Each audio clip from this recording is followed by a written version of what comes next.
В этом выпуске я покажу 3 подводные охоты, которые подарили мне 3 разные трофея.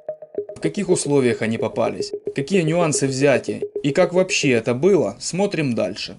Несколько раз получилось понырять, поохотиться. Нырял и здесь, и на дальнем кордоне. В общем, в этом сюжете я хочу показать, какие кадры мне удалось заснять и какие трофеи получилось добыть.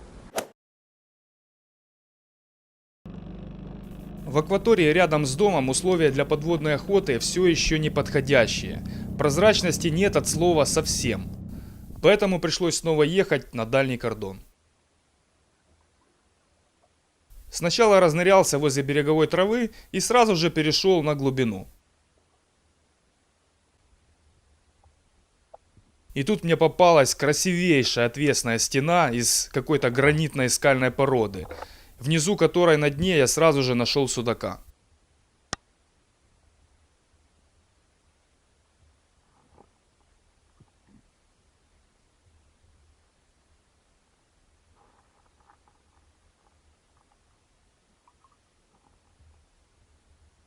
Как правило, если встречается один судак, то где-то рядом обязательно попадется еще.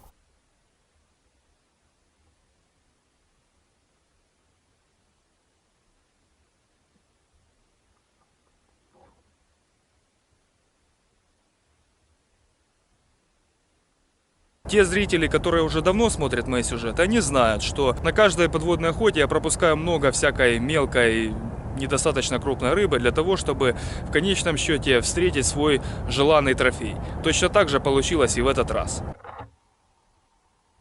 Кстати, вот попался огромный трофейный бычок, но его я тоже пропускаю. И вот я нахожу интересное место. Под водой слышны какие-то звуки, старты.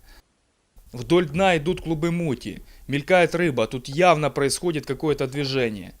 Первая мысль, наверное, здесь стая карпов. Но уже через несколько нырков я понял, что это были огромные окуни. Жаль, что самый большой успел смыться, да еще и не попал в объектив камеры. Но все же свой трофей я нашел. В расщелине между большими камнями остался один огромный окунь из всей стаи. Эта рыба больше 2 килограмм.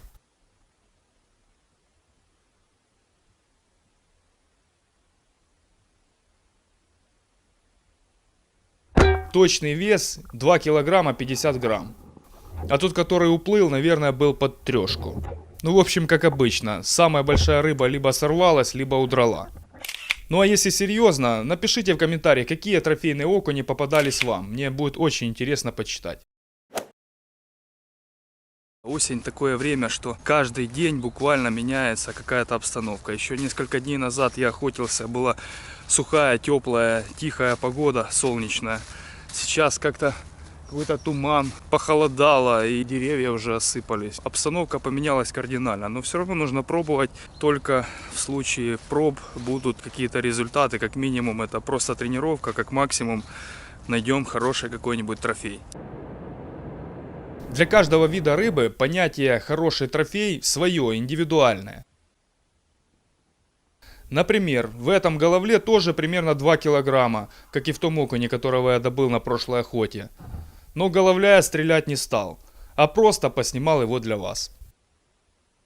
Может быть, он вырастет когда-нибудь на 6-7 килограмм, вот это будет головлище. Вот, кстати, интересная находка.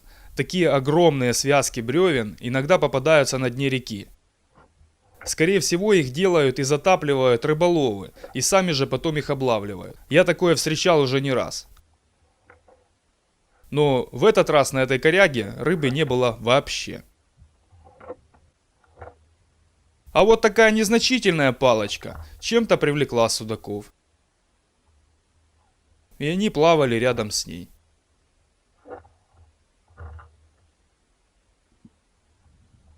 Не секрет, что и подводному охотнику, да и любому рыболову всегда хочется поймать рыбу какую-нибудь побольше, помощнее. Но вот вопрос, когда она не попадается, тогда вот что делать? Рецепт успеха простой. Только вера в удачу и настойчивость в поиске. Другого метода достижения цели пока еще нет.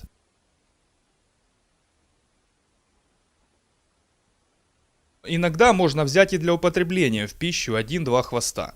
Тем более, что из свежего судака получается очень вкусное и интересное блюдо. Один из своих самых любимых рецептов я уже показывал. А для тех, кто не видел, по всплывающей подсказке есть ссылка на это видео. Посмотрите и обязательно попробуйте.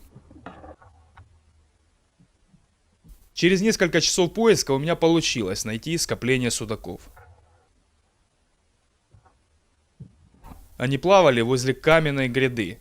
Рыбы было много и в основном не крупные, от 1,5 до 2,5 килограмм. Но в самой гуще я все-таки нашел достойный экземпляр.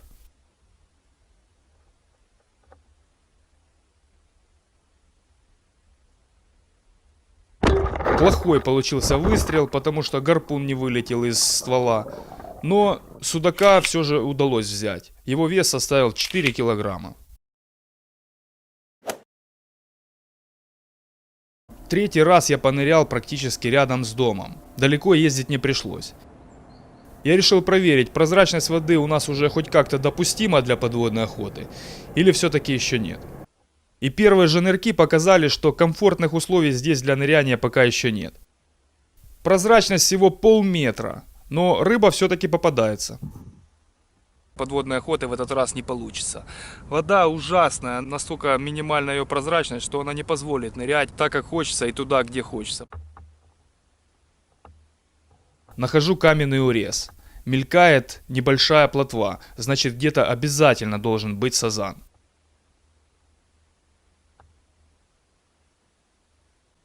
А вот и он. Но это не тот размер, который я ищу. Решил, что проверю еще пару знакомых перспективных мест аккуратненько, и независимо от того, какой будет результат, буду заканчивать. В первом месте были достаточно приятные судаки, но они были очень активные и быстро уплыли.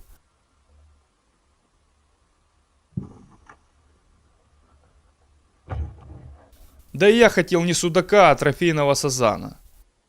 Еще несколько раз понырял и посмотрел вокруг, но кроме судаков ничего не было.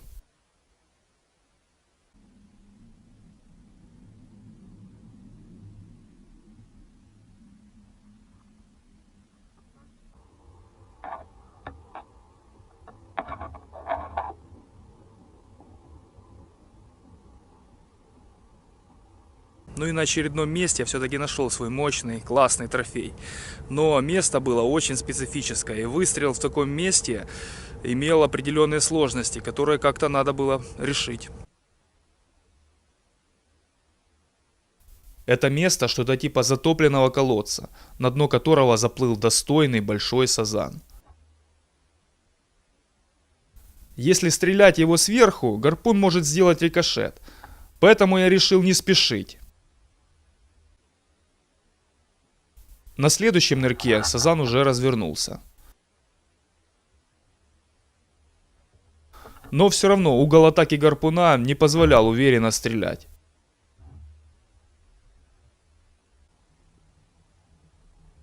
И только с третьего раза мне показалось, что можно произвести уверенный выстрел.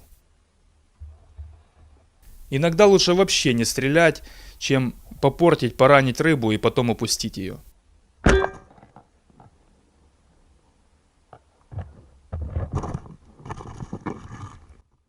Проверил, что гарпун прошел на вылет уверенно и начал всплывать вместе со своей добычей.